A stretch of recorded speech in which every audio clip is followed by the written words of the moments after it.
La mobilisation contre les réformes du gouvernement se poursuit au Mans, avec aujourd'hui une assemblée générale à l'université et un cri d'alarme des syndicats de l'hôpital contre la loi Bachelot. En Sarthe, 2 établissements proposent des stages linguistiques pendant les vacances de février. Aujourd'hui, le recteur d'académie a visité les stagiaires du lycée Sud. Nous terminerons ce journal avec le cirque Morales qui est de retour au Mans sur les quais Louis Blanc, avec son spectacle Michto, ambiance de rêve garantie pour petits et grands. À 2 jours des vacances, l'université du Maine reste toujours aussi mobilisée contre les réformes Pécresse. Environ 600 étudiants et une petite centaine d'enseignants ont assisté à l'Assemblée générale cet après-midi, assemblée à laquelle participaient 2 députés sartois, l'UMP Dominique Leménaire et la socialiste Marietta Caramanli.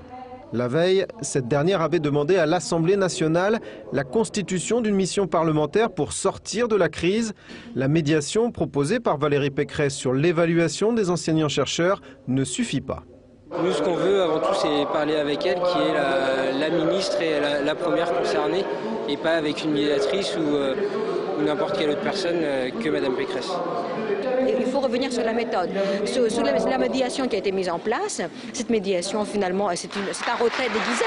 Ce que nous demandons depuis le début, la suspension de la réforme, le retrait de ce décret et un travail sur l'ensemble du texte de la LRU. De fait, c'est bien la LRU, la loi sur l'autonomie des universités, qui est contestée dans des facultés de taille modeste comme celle du Mans. Alors ça c'est le paradoxe parce que ça avait été demandé par les présidents d'université. Aujourd'hui on a une application qui est une application de la loi avec aujourd'hui des problèmes qui sont posés par certains enseignants, par certains présidents d'université.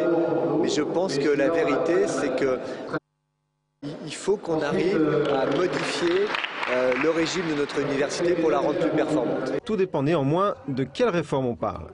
Le discours de Sarkozy et de ce député, c'est de dire que l'université va mal et donc il faut réformer. En réalité, il faut distinguer plusieurs choses à l'intérieur de l'université. La recherche française est loin d'être mauvaise. La recherche française ne va pas mal. Ce qui va mal, c'est la paupérisation de l'université, c'est l'échec en premier cycle, c'est l'inégalité extraordinaire que ça représente. Les étudiants se rendront demain après-midi devant l'inspection d'académie pour protester contre la réforme de l'IUFM. Au retour des vacances, une nouvelle AG décidera ou non du blocage de la fac.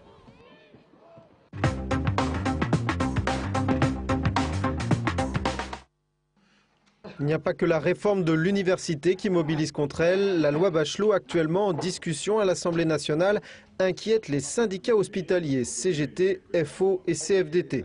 Pour eux, elle entérine une privatisation rampante de la santé publique. En fait, la loi Bachelot, c'est la privatisation de la santé publique. C'est de donner au secteur privé lucratif tout ce qui est rentable en termes de santé et de laisser au service public tout ce qui n'est pas rentable. Le système libéral rentre à l'hôpital et c'est ça qu'on dénonce aujourd'hui, puisque nos principales revendications tiennent autour de l'accès aux soins pour tous et qu'on permette à tous d'être soignés dans de meilleures conditions et avec des moyens adéquats. Plus largement, les syndicats dénoncent le stress grandissant du personnel hospitalier. Après les différentes réorganisations qu'il y a eu dans l'hôpital public, aujourd'hui est un moment inquiétant puisque on voit un nombre important de gens qui sont en arrêt de maladie. Le calendrier des prochaines semaines est serré avec l'attente de la réunion du 18 entre Nicolas Sarkozy et les partenaires sociaux et la présentation de la réorganisation des services du centre hospitalier du Mans le 26. Les syndicats l'ont rappelé, avec 38% de grévistes, la mobilisation du 29 janvier dernier n'avait jamais été aussi importante à l'hôpital.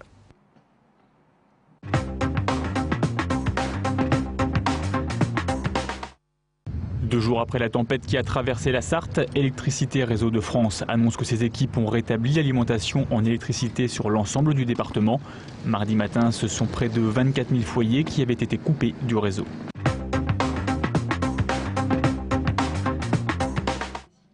Ce sont les vacances, pourtant dans l'établissement résonnent des mots d'allemand. 7 élèves se sont inscrits au stage animé par une assistante.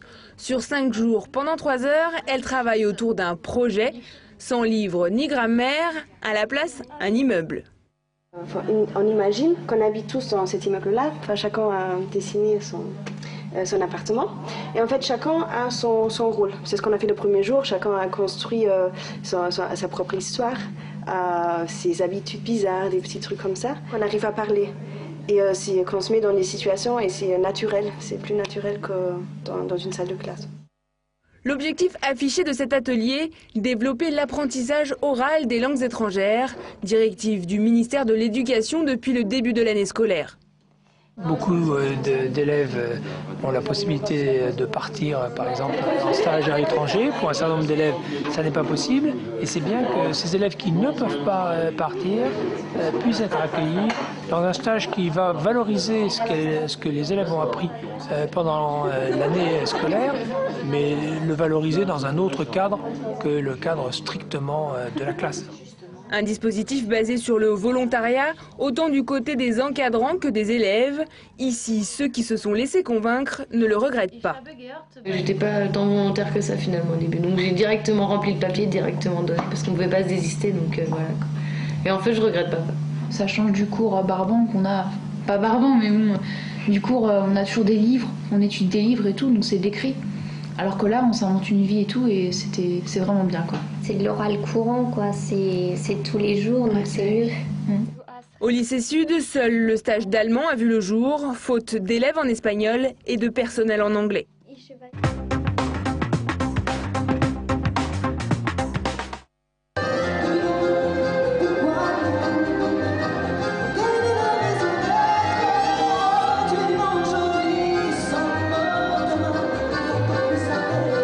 Cabaret, théâtre, cirque, la famille Morales aime à cultiver le mélange des genres.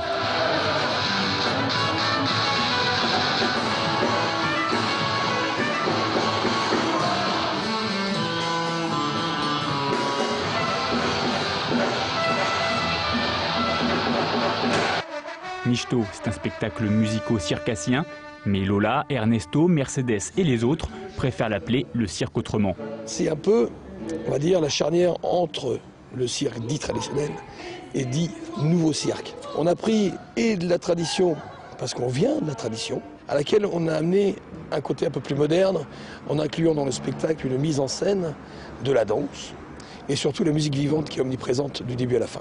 Trapèze, équilibre, jonglage, magie, corde volante, le tout sous un chapiteau. Le cirque est bien présent, mais où sont les lions ? Non, il n'y a pas de lion et de tigre, ça a été remplacé par des poules et un petit chien qu'on voit apparaître en même temps. Avec les Morales, pas de show, pas de numéros les uns à la suite des autres. Michto est un tout, la moindre minute, le moindre geste, tout participe à la cohérence du spectacle. Du début à la fin, on est présent. Ce qu'on essaye de faire, c'est de dégager des émotions par rapport à notre travail. Donc on pourrait dire qu'en fait c'est un spectacle un peu comme une pièce de théâtre. Le théâtre, on n'en est effectivement pas loin. Le spectacle, bien qu'issu d'une construction collective, a été réfléchi par un véritable metteur en scène. Seul ombre au tableau, la durée, 1h30 c'est bien court et à la fin on en redemande.